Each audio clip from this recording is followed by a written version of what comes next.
भाजपा सरकार आपको लगातार टैक्स में राहत दे रही है, आपकी बचत बढ़ा रही है, लेकिन कांग्रेस अब भी अपनी हरकतों से बाज नहीं आ रही है। कांग्रेस की सरकारें अब भी आपको लूटने में जुटी है। और मैं ऐसे ही नहीं कह रहा हूं, मेरे पास सबूत है कि सारे देश के लोगों को इतना लाभ हो रहा है। जब हमने जीएसटी की नई दरें लागू की तो सीमेंट से भी टैक्स कम कर दिया।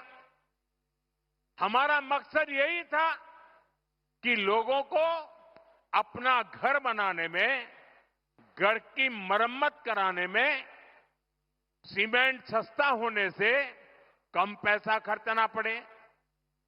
22 सितंबर के बाद अब आप देखिए, ये बयानबाजी करने वाले लोगों के करतूत देखिए।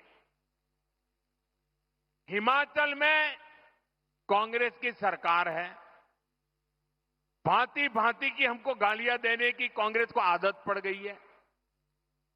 लेकिन जब हमने जीएसटी का दाम कम किया तो पूरे देश में काम कम हुआ। लेकिन कांग्रेस आम जनता को ये सुख देना नहीं चाहती है।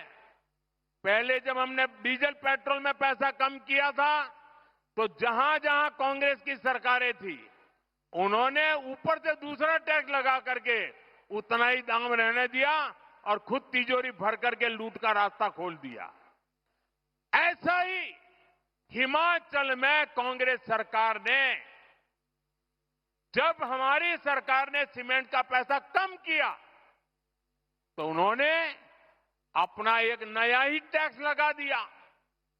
और इसलिए जो फायदा भारत सरकार हिमाचल के लोगों को देना चाहती थी, ये कांग्रेस की लूटबाज सरकार उसमें दीवार बन के खड़ी हो गई।